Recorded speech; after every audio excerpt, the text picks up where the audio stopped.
final panel that focuses on the past, present, and especially the future of independent research libraries. And for those of you that maybe are wondering what are independent research libraries, they're hard to define, but we will be talking about those. But generally, they are independent in the sense that they probably have a board of directors. They probably are an independent 501c3, may depend a lot more on an endowment and philanthropic giving than, say, a university library that is part of a larger organization. And to chair this panel, we've invited Ellen Dunlap, who has viewed independent research libraries from a number of different positions and also viewed libraries from inside a university ecosystem. She began as the research librarian at the Humanities Research Center, which is now the Harry Ransom Center, and then became the director of the Rosenbach Library here in Philadelphia for almost a decade.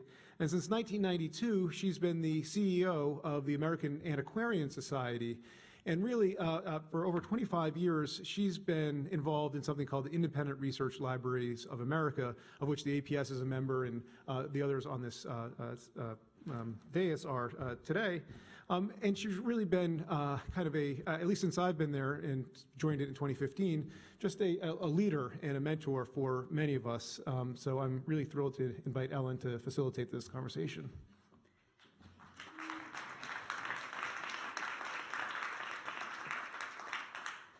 I'm the oldest living graduate of the group, that's why.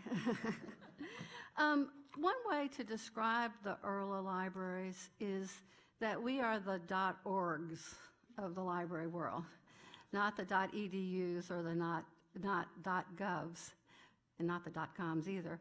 But I wonder how many in this audience consider their primary affiliation to be with an independent research library.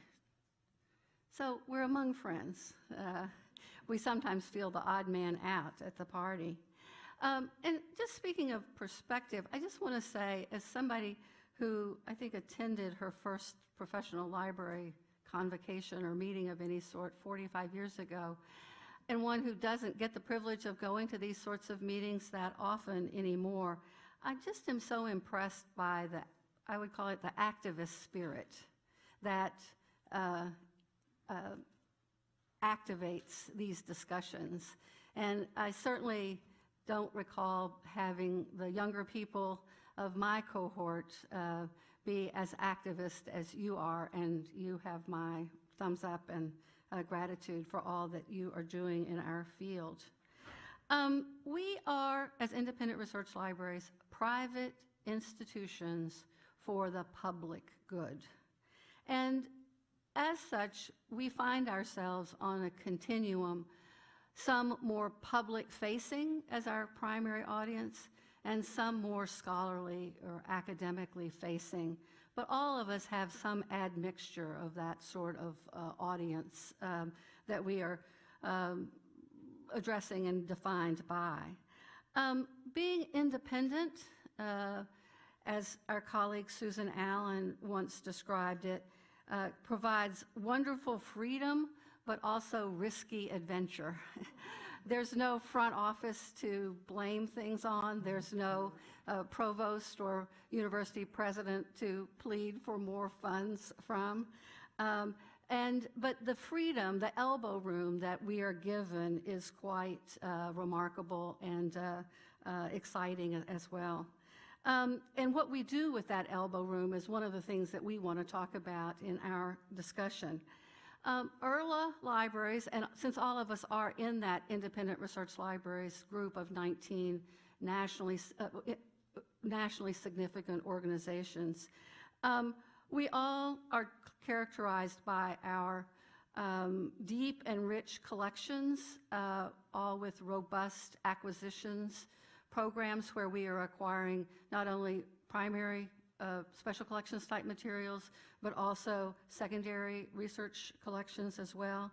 We all have vital communities of learning, most often through a fellowship program, but it's very much learning a community that involves an increasing variety of types of people, and all multidisciplinary to one extent or the other. And I think the third characteristic of our organizations is the sheer breadth of the administrative details that we have to deal with. We are standalone institutions. We have to deal with everything from soup to nuts, and there are a lot of nuts that we have to deal with. One of my standing jokes is we call it special collections for the same reason we call it special education. So. But the reason that the Early Libraries formed this association, largely in 1970, partly out of the 1962 Tax Act that threatened the tax-exempt status of some of our member organizations, but also the fact that the federal government, through various federal funding programs for libraries, museums, and cultural organizations in general, threatened to ignore independent research libraries or ignore the fact that not all libraries were either government creations or associated with higher education or schools. And so we created the independent research libraries to raise a storm and call attention to ourselves. And we continue to meet annually in a director's convocation. And we all know each other, so we have this conversation all the time. And the themes that that this conference has been about, you know, the funding challenges, the fact that we act globally but want to have locally but want to have global impact, this erasure or elision of voices. These are things that we talk about all the time, and especially that compelling theme that we've heard so much about, finding ways for the past to touch the present. These are things that we talk about constantly, and that's what we're going to do today, is just continue our conversation in front of you and to include you. So the three speakers that I'm going to introduce to you now are each going to introduce their own institutions to you briefly, and then take up a theme of the conversation to get things started. And who's going to do that first is Sandy Brooke, who since January of 2018 has been the Avery Director of the Library at the Huntington. She has a background in art history, and for 10 years before coming to the Huntington, she was the director of the Marquand Library of Art and Architecture at Princeton, and during that time of her tenure there, she was also the chair of the Art Libraries section of IFLA. Next to speak will be Lisa Browar, who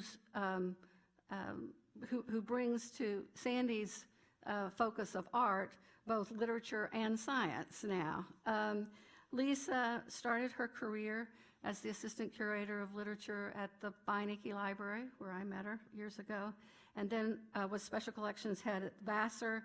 She was the chief librarian for rare books and manuscripts at NYPL. She was the head of the Lilly Library at Indiana University, the librarian at the New School in New York City, and she has also chaired the Rare Books and Manuscripts section of ALA and co-edited the Rare Books and Manuscripts Journal of that section. And she is currently the chair of ERLA. And third to speak, our historian on the panel, Neil Safier, became the Julio Mario Santo Domingo Director and Librarian of the John Carter Brown.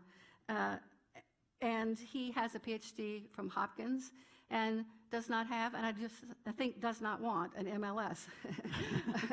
I thought we agreed you weren't going to say that. I think it's to your credit. And he has had appointments, teaching and research appointments at Michigan, Penn, and at the University of British Columbia, and is the author of the prize-winning book, Measuring the New World, Enlightenment Science and South America. I think it's interesting that his bio says that his current research is an environmental and ethnographic history of the Amazon River Basin, but I think he only imagines that he has time to do that research. So we're going to start the conversation, and as I said, each will introduce a little bit about their home institution before they launch into the theme that they, from the perspective that they want to start the conversation. So Sandy, you're first. Okay. As Ellen said, I still consider myself a new kid at the Huntington and getting acquainted. And I'm sure that some of you here know the Huntington well. You may have been a fellow there, but I also know there are people in the audience who may not know the Huntington. And with the caution that metrics are only one thing, I have some numbers, which will just kind of give you an idea. So the Huntington Library, Art Collections and Botanical Gardens is a collections-based research and educational institution. We're in San Marino, California, which is just about Pasadena, so we're in the greater Los Angeles area. We were founded by Henry and Arabella Huntington in 1919, a great railway fortune that was turned into spectacular book, manuscript, art, and botanical collections. We have a mission to serve scholars and also the general public.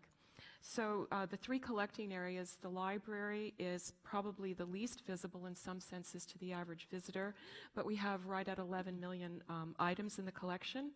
Those include rare book collections dating from the 11th or to the 21st century, and we also have mostly the riches are in manuscript collections. And I feel like I should mention one of the treasures of the Huntington is the autographed manuscript of Franklin's autobiography. So I feel like I'm sort of Coles to Newcastle. The art collections have both European 15th through 20th century art and American art from the 17th to the 20th century. They have about 36,000 items. There's about 120 acres of botanical gardens, which are both beautiful to look at, but are also scientific botanical gardens. So we have also a research department. We annually welcome about 1,700 scholars. We give away about $2 million in fellowships in the fields of history, literature, art history, and the history of science and medicine.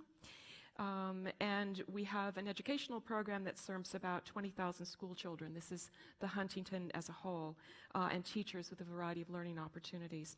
So each year, the Huntington has about 750,000 visitors from around the globe. We have a membership totaling more than 40,000 households. We have an active core of about 1,500 full and part-time volunteers, which I saw about half of them at a picnic just a couple of days ago. They were amazing, and one had been volunteering for 55 years. Quite spry and quite since 1963. Think about it. We have about a staff of about 400 for the entire institution, about 75 of those who are in the library. The library staff is almost evenly divided between professionals and support staff. We are an independent nonprofit organization. We are supported by gifts, grants from individuals, corporations, foundations, government agencies, and by a private endowment. The annual budget is about $50 million, of which 43% comes from endowment, 34% from donors and members, and the balance is from earned income, which we haven't talked a lot about here today, earned income, but it's very important for us. The library has 14 intersecting collection strengths, but those range from medieval manuscripts, early printed books, literature in English, history of science, medicine, and technology, British and American history, Western American history, California, Hispanic history, history of the Pacific Rim, amazing photography collections, architecture, particularly of California in the first half of the 20th century. And we have 15 curators. We have a conservation staff of about 8. So that gives you some idea of the context. So having come from Princeton only last December, one of the things that is most apparent to me moving from the university world into the world of independent research libraries is the issue of audience. There was never any doubt in academia who your audience was. I mean, it really was. It was teaching and research, and that's what we did. And at a place like Princeton, which was research intensive even for undergraduates, there was a huge focus on getting them in to use special collections. And that's really a lot of what we did. I think in listening to the public libraries, there's no doubt about who your audience is. And I wouldn't say that we suffered from doubt about who our audience is, but I would say that we have to be very intentional about our audiences. So the audience for the Huntington, it's based upon our mission and what we are supposed to do, but also it's really a lot based on our capacity. whatever our ambitions are, we have to generate the capacity to make those things happen. And similarly, our capacity goes back to define who our audience might be. So one of the things that I'm having a September without freshmen for the first time in a long, long time. And it became apparent to me at the Huntington that we work with advanced researchers. That's a really big piece of what we do. And on the other end of the spectrum, we have a mission for the general public. What we don't do is all that stuff in the middle that is usually done at a university, undergraduate teaching. And why don't we do that? One of the first letters I got when I arrived at the Huntington, I have a spectacular graduate student. They're not ABT yet, but they could really benefit from coming and using your collections. We simply don't have the capacity. So we have a rare book reading room with about 65 seats. Between May and August, you're hard-pressed to get one of those seats. We're very busy, very full. We also, our curatorial staff is extremely busy helping researchers on site, also helping researchers at a distance, even, and our reference room, reading room staff are answering questions to members of the general public. But on the whole, we really aren't set up either with the ability to help people scope and shape and hone a research project. We just simply don't have the time or the capacity to do that sort of thing well. So if we just opened the door, we wouldn't be able to serve people very well. We do, I will say, offer day passes for researchers who can show that they have a demonstrated need to use our particular collections, and we can make that possible. Otherwise, and I'm so aware, boy, I feel terrible. We've all talked about, making ourselves, more access and more accessibility. We actually have a gatekeeping qualified researchers, that kind of old-fashioned, what was 1937? We still have a qualified researchers. That is really our principal research audience. You apply for an application, and that tends to be people who are PhDs, graduate students admitted to candidacy, book dealers, people who are actual researchers, librarians, professional librarians, and that's the chief audiences that we serve. On the other end of the spectrum, the general public, we have really quite extensive exhibition halls, and that's a huge piece of what we do. So I was told when I went to the Huntington and interviewed, and they said, we have 2 permanent rotating exhibitions. And I went, permanent rotating?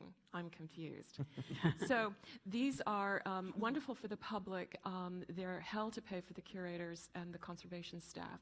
So in 2 halls, one which is called Beautiful Science, focused on science collections, the other which is really kind of focused on about 12 areas which represent some of the great riches of the library's collection. There are treasures, and around them would be, so you might have the Gutenberg Bible, and then around it things on early printing. Or we might have a section on Chinese immigration into the Los Angeles area. So they're quite varied in this hall. And that's just one way that we reach out to the general public, but an important one. What I would say there is we know from visitor surveys that, as I said, we have about 750,000 people a year who come to the Huntington. We've assumed by definition that all 750,000 of them visit our botanical gardens, because if you come through the gate, you're in the gardens. We know that about 500,000 people a year visit one of the art venues. We have 2 art museum locations on the property and a 3rd venue for special exhibitions. So about 500,000 people a year visit our art collections. And we know that about 250,000 people visit the library exhibition halls. So we lament that we only get a 1/3 of the visitors, but I think about the effort at Princeton that we would put into library exhibitions and the relatively small number of people. So even though we're not getting everybody, to me it still seems like an opportunity for a lot of impact. And those are used for the general public, people who walk in for special tours, for special education programs. We are also working hard to expand our outreach through virtual collections. Last year, based on circulation data, we know that about 0.5% of our collections were accessed by readers physically on site in our reading room. That's 1/2 of 1% of our collections. And we're very busy. It's not that we're idling. But by contrast, we have about, in some way, perhaps about 3% of our collections are represented in our digital library, which is very sparse compared to what most universities have. These are digital analogs of printed materials. But we know that those things, number of items that we had as twice as many accesses to that material as were numbers in the digital library. So there's certainly an appetite for it and for people to do access there. It'll be interesting just to kind of open the conversation to how your audiences differ or comparable to that of the Huntington. Neil? Well, I was going to say, if you get 750,000 visitors, we probably get about 750. That may have to do with the fact that we're in Providence, Rhode Island, which does not have the tourist No palm trees. Or the weather attraction. either. Yeah, no Disneyland. But I do think that in many ways the Huntington struggles with what we struggle with what the Huntington has very easily, and the Huntington struggles with what we have very easily, which is that the JCB is situated on a university campus, whereas the Huntington is quite distant from the major research universities in the Los Angeles area. And I know, and especially given traffic in Los Angeles, I know from experience, it is hard to create a community around that. So I think one of the things that's particular about IRLA institutions is that each has very particular strengths and each has very particular challenges, and we're constantly listening to one another to try and learn from the other in terms of how to get that balance right. Lisa, you started with no audience, and you've built an audience. We have been building an audience, and the reason we started with no audience is because for about 65 years, the Linda Hall Library's motto was, "The people who need us will find us." I am completely serious. I mean, my staff told this to me with an absolutely straight face. And the reason behind that was because the feeling was, I mean, we were a research library that didn't know it was a research library. They felt that the collections were so specialized. I mean, science, engineering, technology. We have by the ton, conference papers and... Why don't you just step back and tell them a little bit about the library to begin with? Okay, well... We'll change things We'll up. get there. Remind me. Hold that bookmark there, and I'll get back there. So let me tell you a little bit about the Linda Hall Library. It was founded by businessmen in 1946. The Linda Hall Library spent its first 62 years providing reference service for local and regional engineering firms and science and technology-based businesses, along with document delivery service for long-distance clients, and that was a business that at one time generated more than $1 million of revenue annually. LHL amassed a vast collection of serial publications, technical reports, published conference papers, and other contemporary materials supporting scientific research and development. It also acquired a rare book collection containing items dating from 1472 to the mid-1950s, and it was not at the time thought of as a research resource. It was acquired so the library would have some jewels to show off to visitors and visiting dignitaries. And I cannot find any documentary evidence in any of the library's archives explaining this acquisition's decision. And there's nobody left alive who can tell me why they thought it was a good idea to add a rare book collection to essentially a contemporary sci-tech collection. Anyway, we have it.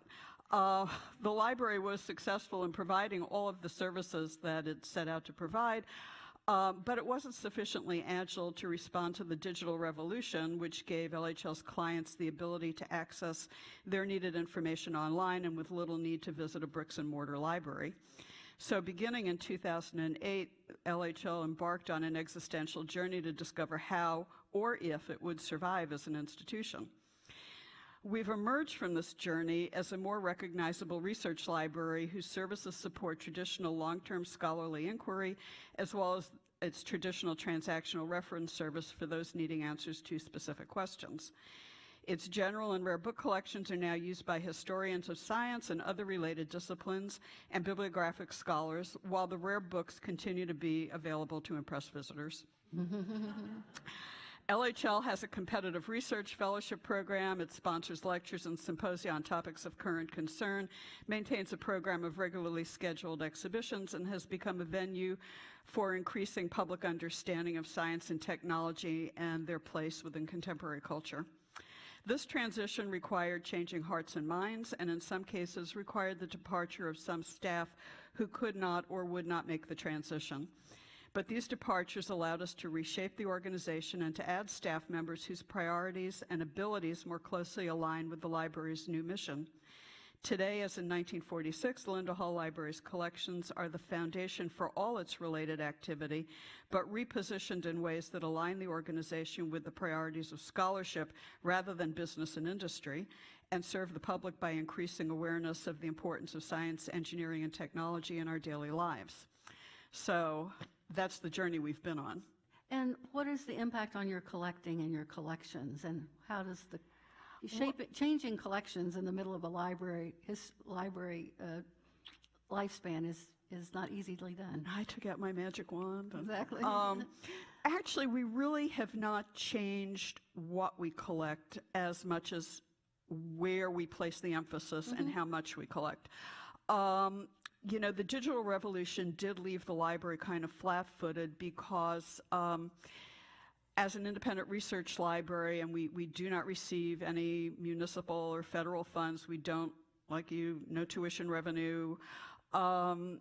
We have to live within our means, and the cost of paying annual subscriptions to digital publications, to serial publications online, was just not sustainable for us. So that's the point at which I arrived at the library, and the trustees kind of uttered 5 of the most dread words in the English language: Lisa, what should we do? And, you know, I thought, oh my goodness. You know, because their document delivery business was really being threatened by this. And I said, it's really clear that we have to think about how we collect and how we're going to collect into the future. And the real paralyzing thought for them was that somewhere along the line they internalized a reality that within 5 years all scientific publishing was going to become electronic. They could not afford annual electronic subscriptions, so what were we going to collect in the future? Well, it's now 10 years later, and while perhaps more scientific publishing has become electronic than it was in 2008. Certainly not everything is being published electronically, so we are still acquiring current content for the general collection. We do not, by and large, license electronic information. We just cannot get onto that hamster wheel.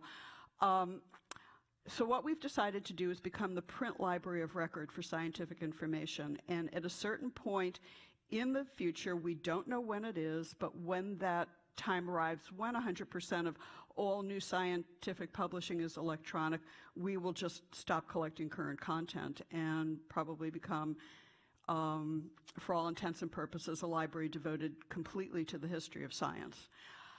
What we have also started doing is making it known that we will consider taking on portions of print collections that university libraries have to offload. Now, before you start sending me all your stuff, we do this very selectively. We will not take anything that duplicates existing holdings. We will only take things that are within our collecting policy, and so we will take things that fill in gaps, extend runs, or in other ways build upon existing strengths. For the first time in 20 years, we have overhauled our collection development policy, and that was a real revelation, and that is now going to inform what we do in the future. And I know that, Ellen, you in the past you have said, you know, early libraries all have collecting policies, and we interpret them very liberally because it works to our advantage. And I think we're probably going to be doing the opposite, because we don't have the space or the resources to interpret this very literally. So we're going to be hewing very closely to the subject areas that we have decided, well, we're basically placing our bets on these subject areas being not only current areas of scholarly inquiry, but will continue to be so into the foreseeable future. So that's how we're collecting. I think it's great the way you describe when you'll know when the time comes to set your limit. I'll just add that the American Antiquarian Society has become a library of record, Our goal is to have everything printed in what is now the United States through 1876. But we didn't just stop in 1876. We recognized in the 1960s that we should cut back to that. And we don't still have it all, so that's still what our collection development policy is. Yeah. The transformation story you tell is very interesting. Neil, you're on a transformation journey as well. Yes, although in many ways it's interesting to hear about the collecting focus, because what in many ways distinguishes the John Carter Brown Library is the absolute clarity of its collection. For those of you who don't know it, the JCB essentially began informally in 1846 when John Carter Brown, one of the descendants of the Brown mercantile commercial family in Providence, made 3 spectacular purchases of books and materials related to the history of the Americas, all of the Americas, from Greenland to Patagonia, during the age of colonialism, conquest, etc., essentially from the second half of the 15th century to the beginning of the 19th century. This was, if he had stopped there, it would probably still be one of the great Americana collections of the world. Fortunately for us, he kept going. He got bitten by the bug. He was a great competitor with James Lennox, one of the 3 foundational collections that went into the New York Public Library. But unlike the New York Public Library, John Carter Brown's library transitioned to become a library that was autonomous, and that eventually went from a private library to an institutional setting at the death of John Nicholas Brown, John Carter Brown's first son, in 1900. And as part of the testament, the will, the executors of the estate had to essentially determine what institution, cultural institution, museum, university, would care for this gift, essentially the greatest gift that was eventually received by Brown University, in perpetuity. And they chose Brown University, which was convenient for the collection because it was only located about 3 blocks away. They insisted that a new building would be built, that it would only house the John Carter Brown Library, his Biblioteca Americana, and that it would only be used for that purpose and would be separate from the functions of the university. And so it's interesting. So there's that singularity of the collection. And one of the interesting things that we talk about a lot at the library is the nature of how the collection came into being, and the history of the money that brought it into being. The Brown family was very involved, like most 18th century commercial families, with the slave trade. And we discovered a few months ago, actually, an answer to one of my first questions, which was, when did material related to the history of slavery come into the collection? And we learned that it came in 1846. That is to say, exactly with the first purchases that John Carter Brown made. We don't shy away from that connection now. We actually embrace it in the sense that one of John Carter Brown's ideas was that anyone who had any question related to the history of the Americas could consult his library in order to answer it. And that's one of the things that I think was discussed earlier this morning about the bookmen and their desire to keep everything to themselves. Certainly that is one of the characteristics, but I don't think that was a universal characteristic. And in many ways, the JCB and other institutions have really been dedicated and committed to access from a very, very early stage. We're trying to continue that now, both through transforming our reading room into a laboratory for humanistic inquiry, inviting in students, inviting in researchers, and then also inviting in a much larger public through digital engagement. The one thing that I think is relevant about the JCB, specifically to the conversations we've been having here, is that it seems to me that this conversation in the last couple of days has been very, very North American centric.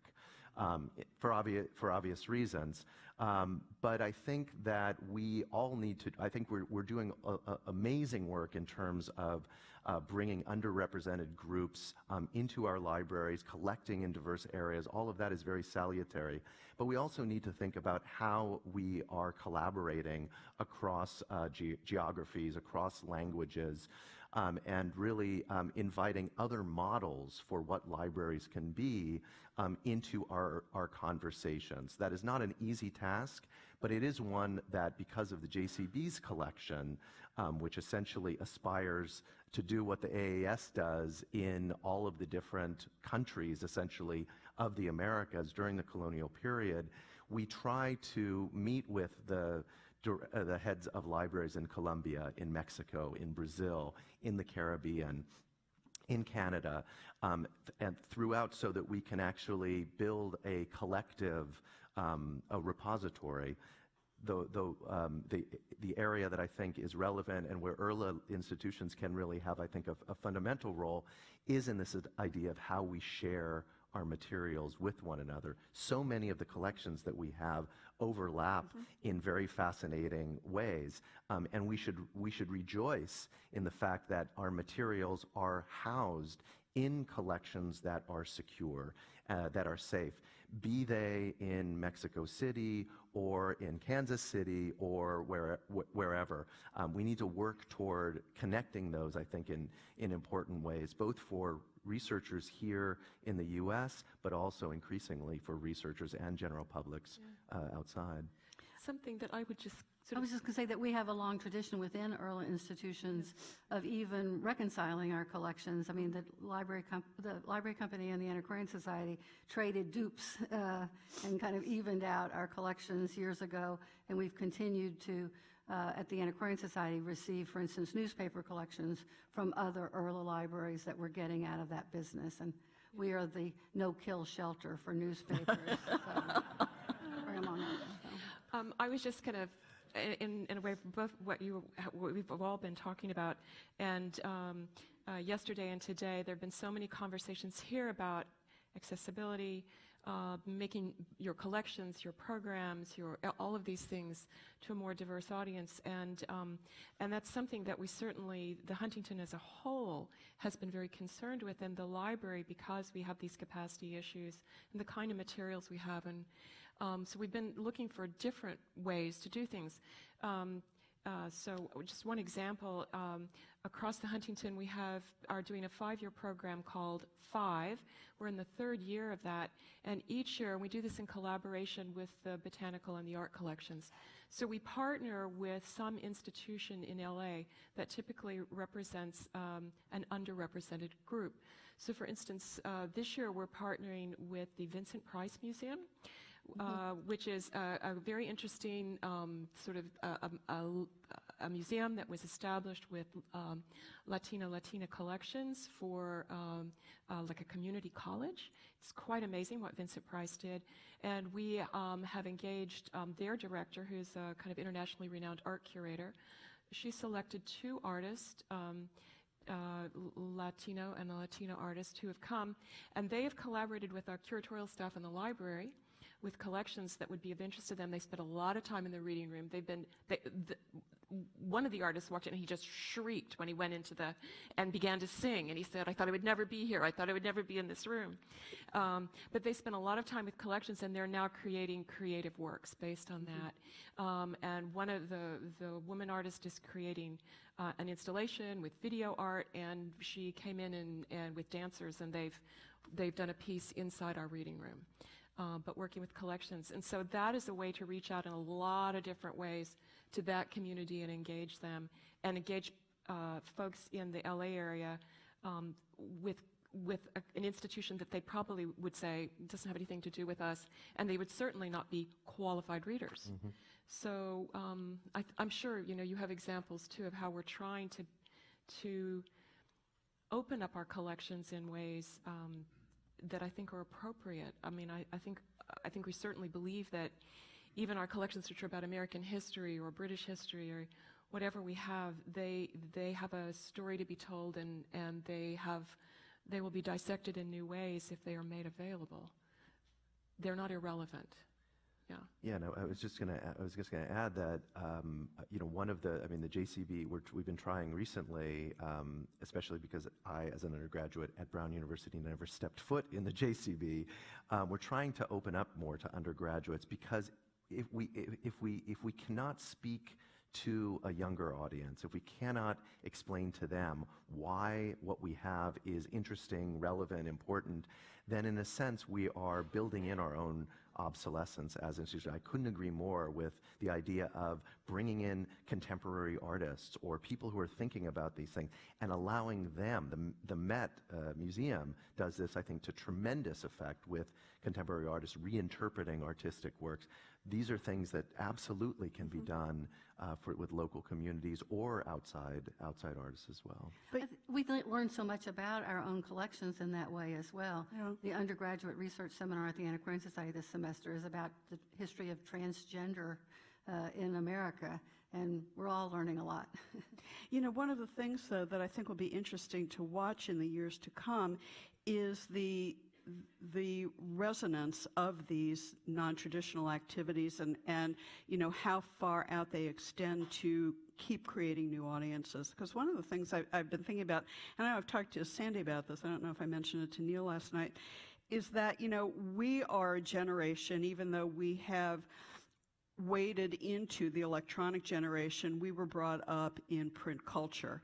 And even the younger scholars who are using our collections now still have a very tactile relationship to print culture. And, I think somebody last night, I think it was Khalil Muhammad, said it's not an either-or proposition, now it's an either-both, and that scholarship is going to continue to, rely upon the original artifact and the print artifact. But what I wonder about is, maybe a generation or two beyond us, when we're dealing with students and more mature scholars who did not have the same respect for or reverence for the printed object because they grew up in a 100% electronic environment.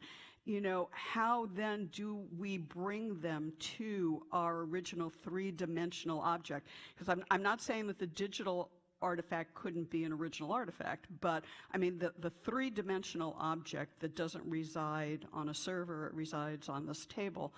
Is it important for them to have the same reverence for it? I don't know.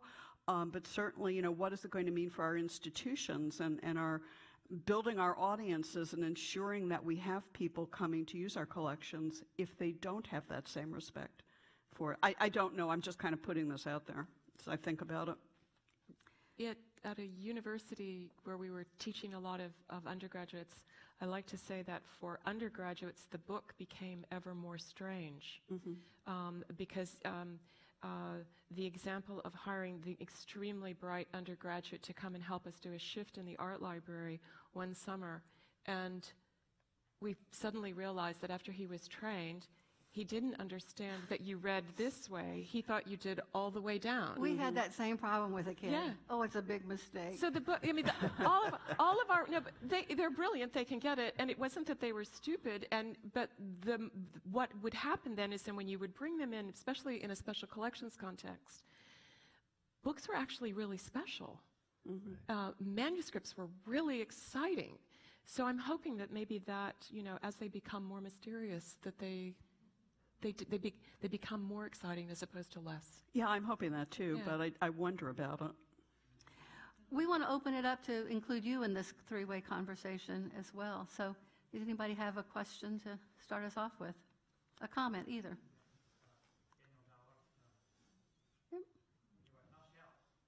Daniel Dollar. There you go. So this question is for Lisa. So Linda Hall's in a relationship with the Center for Research Libraries, and that seemed like a brilliant collaboration. But just from your perspective in the Linda Hall Library, how has that worked, and the types of initiatives that have been built up around that? Well, thank you for calling it brilliant. I wish I could take credit for it. But it was actually the product of a conversation over a drink several years ago between Brian Schottlander, Bernie Riley, and myself, and we thought, sort of like, let's put on a show in the barn, that kind of entrepreneurial spirit.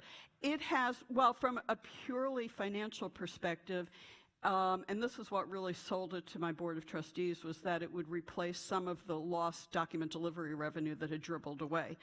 Nowhere near the $1 million mark at all, but it's kind of shored up that little hole in the dike.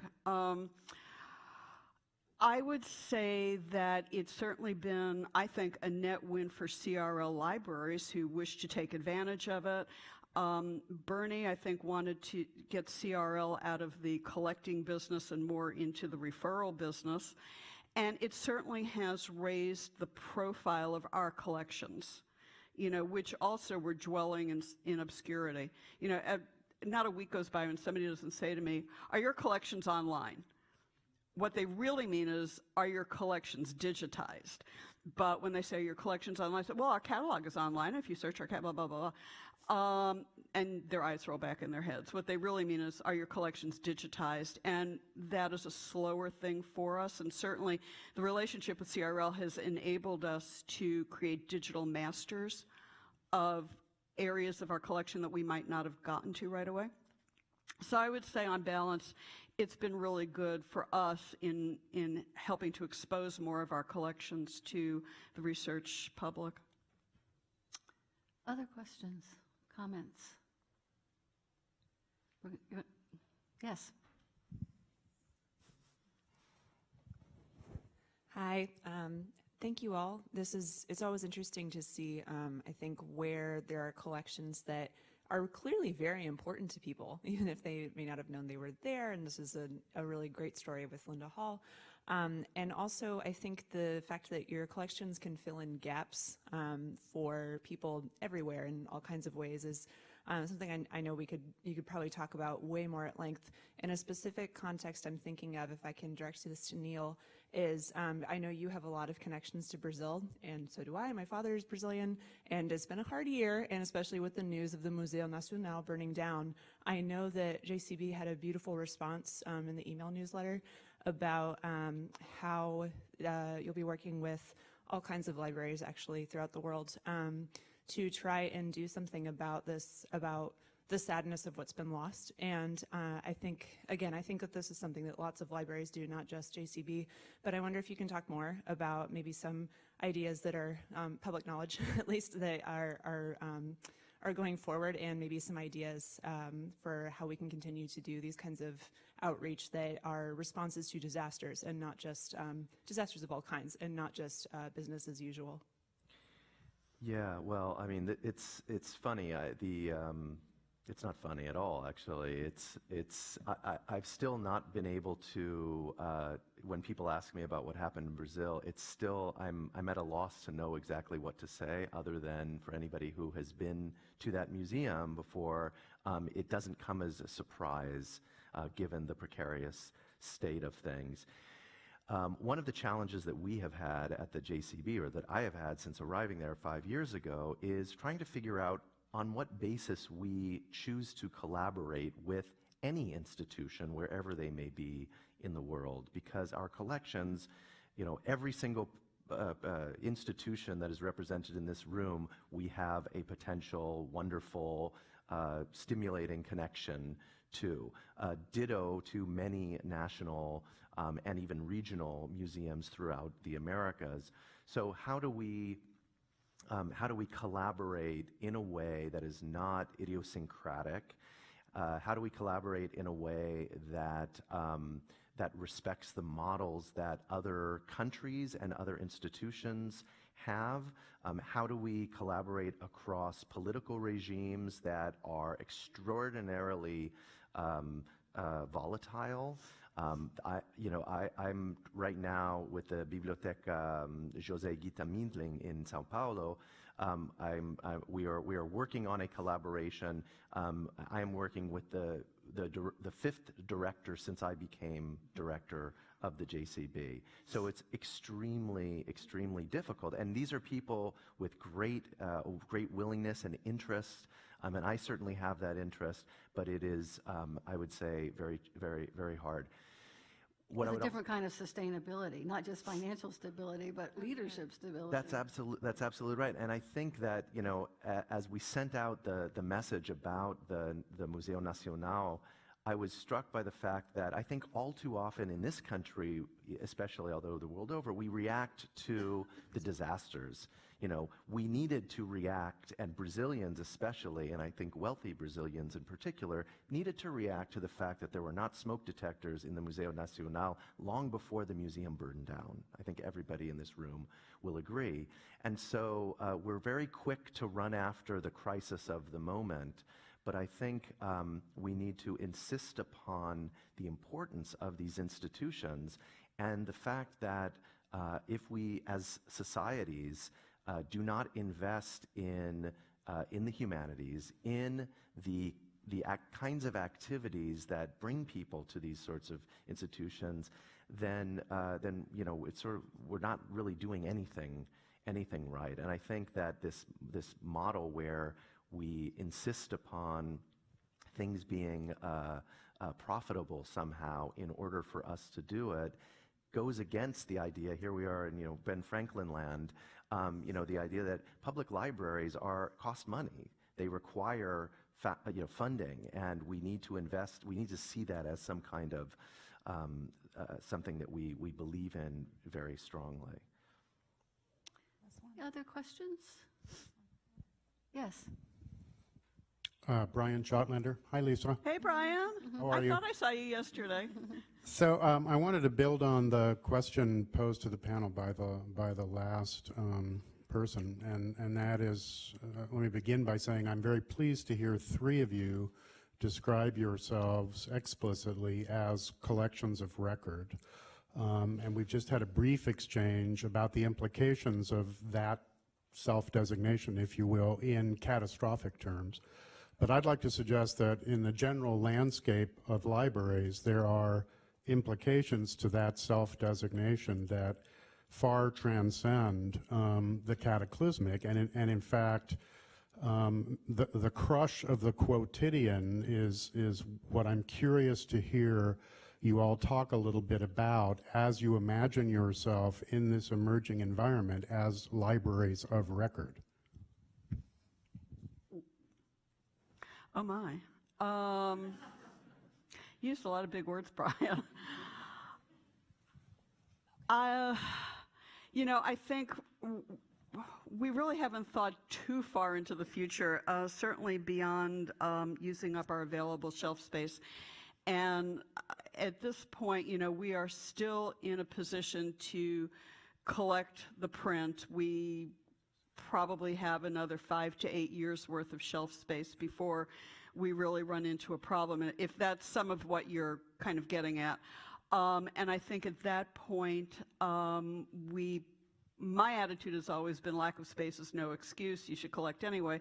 There are a lot of caves along the Missouri River, which I understand are quite elegant and lovely and secure and environmentally sound. And that would be my plan, to start having remote storage in one of those caves. But I think that, you know, we really do feel that, no, the caves are really nice, if that's what you're giggling about. We really, we have taken on this new responsibility to be a library of print record very, very seriously. And I don't know if I'm answering your question or not. Yes, sort of, kind of. And for the foreseeable future, we're going to go year by year, adjust our collecting policy if it needs to be adjusted to respond to scholarly trends. But we're also mindful that we have to live within our means. You know, our spending policy enables us to spend only a certain portion of the income produced by the endowment in a year. And so all of these factors come into play. So there's space, there's money, there's time, and there is either, you know, the current scholarly need or the hoped for, the predicted scholarly use in the near-term future. All of these things will affect our collecting decisions. But as far as the commitment goes, our commitment will remain firm for the foreseeable future to do that. And I'd say for the Antiquarian Society's part, we're in the final stages, please let it be the final days, of a $20 million construction project. $15 million of it is about the environment and the conservation for the protection of the collection of record. and another $5 million is attributable to the sharing of it and through remote technology, enlarging the geographic reach of the institution to share those collections as well. Anybody else want to talk about collection? I was just going to say about, I think one of the things that I wanted to say, the early institutions very much vaunt the singularity or the identity of their collections, and that's really an important part of what the APS is proud of, and what the Library Company is proud of, and et cetera.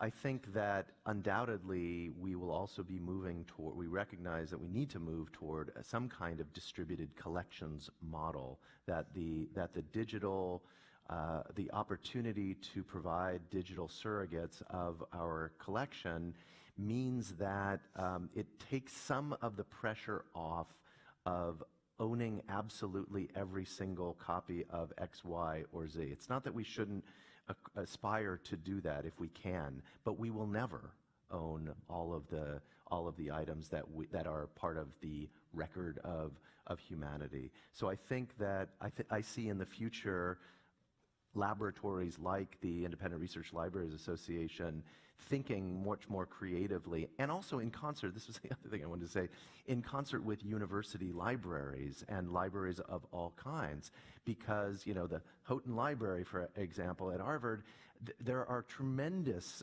resources there that dialogue in perfect ways with our collection. So there's no reason that we should treat that collection any differently than an ERLA collection or a national library collection. So I do think that this is in the future going to affect the resources that we apply to certain kinds of decisions. Yes? Yeah, I hope this doesn't sound like I'm trying to put your feet to the fire, but I am a little bit. Oh, wait, our time is up. We know, we know where you live, Dave. I know. That I think one of the things that seems really exciting about IRLs is that for those of us at university, I think a lot of times it's that someone else is setting the priorities and we're following. And I wonder how you guys negotiate the different kinds of outreach that you've been talking about, so that, because you can't do all of it at 100%. And so I wonder how you think about how you're investing in the variety of kinds of outreach. So like, the APS had what I think to a grad student's eyes is like the best graph that's ever existed, which is like a exponential growth in fellowships. But weighing that again, weighing increased fellowships against exhibitions, against digital infrastructure and digitizing, against some other kind of outreach, or innovative programming, right? Like, these are all things that are exciting forms of outreach and are doing the work that you want to cultivate audience and excitement, but you can't do them all.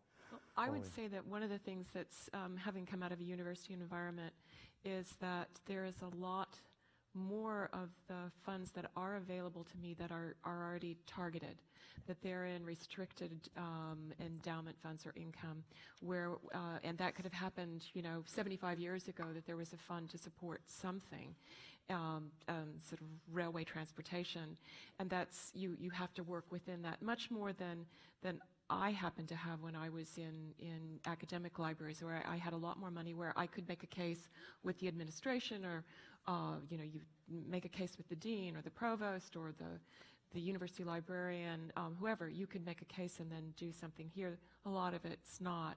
So, and then part of that, and it's a curse for your current donors. In the one sense, it's the curse and the blessing, but the curse is that you will have a donor who's very interested in something, and you may not wish to make that your priority now. On the other hand, you do have the opportunity, I certainly have at the Huntington, that I do have people who love the library, who love the Huntington, who love humanities research, who are very interested in what an independent research library can do to advance humanities in the world today that maybe won't happen at an academic library or a public library. What can we do that's different? So that gives you an opportunity to make a case and to then have funding to take things forward. But it's definitely sometimes trying to do a little seed money to do a demonstration to get excitement for then, more permanent funding. So that's very much one of our audiences are donors, major donors, and members, which is very different than what you're trying to do. So what I'm saying is you have to kind of set your priorities, lobby for them, build a little, show what you can do. Does this sound familiar? Very much so. Yeah. And when we started our outreach initiatives about 25 years ago, we were trying to do things for K through 12 teacher training, public programming, and creative artists fellowships. And the way we strategized is we put one person in charge of those three things. So there was he only had 24 hours in his day too. But we were able to adapt and reuse things. So for instance, a lot of the curricula that we developed for teacher training, we now use for hands-on history opportunities for the general public to come in and go through those same teacher training exercises, which they find just as interesting and compelling as the teachers did. We have just a few minutes left, but please, anything Well, on your mind I would say we had to focus on two areas, both having to do with community building. We had no scholarly community surrounding or within the library, and we had to create that culture. And it's still something that's very much under construction, but growing every year. And I've got one staff member who's like the Energizer Bunny, and he's going to make it happen. And then we had to create a community of support among the local population of Kansas City and prove that we inject value into the community, and we do that through a very vigorous public programming effort that consists of lectures that you can see in real time on Facebook Live if you can't make it to Kansas City, and we archive all of the videotapes forever on our website, and a lot of that becomes secondary classroom content for junior high and high school teachers.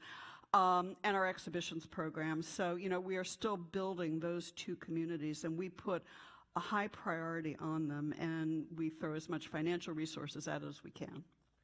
I was just going to add that I think one of the things that we're trying to do is to turn some of the traditional things that we have done as an institution inside out. One in particular is we're thinking about creating, rather than doing exhibitions, these 50 items and kind of elaborately putting together a physical exhibition that very few people are going to come through the door, we're actually thinking about conceptualizing a digital exhibition first, putting that out there, and then creating pop-up exhibitions of maybe 3 or 4 items from that, where people can come in, they can have a curator who's actually showing them the materials. That takes a lot less time, but it engages both sides of that audience, the audience out there in the world, and then the audience who are actually coming through the door. Similar thing for academic programming. Rather than having people come and present papers that they've worked on at other places in the library, we're trying to create the library as a space where these kinds of conversations can actually take place with the materials. And so just thinking experimentally, if I could just say one other quick thing, which I failed to say at the beginning, which is that I wanted to thank the APS because I was a Franklin Grant recipient as a graduate student, and I just wanted to sort of salute that fellowship program, because even though I did not work on American history in terms of U.S. history, it was a program that was open and created a really convenient and an effective source of money for graduate students in a lot of different fields. So I just thought it would be great to shout that out while I'm here on the stage with the founder. Well, so we're kind of stuck in the middle between the academics and the publics, but we like that there. We get our best ideas stealing from both ends of the spectrum and from each other, and we hope that our sharing some of our ideas with you has been generative for your thinking as well. Thank you very much for your attention.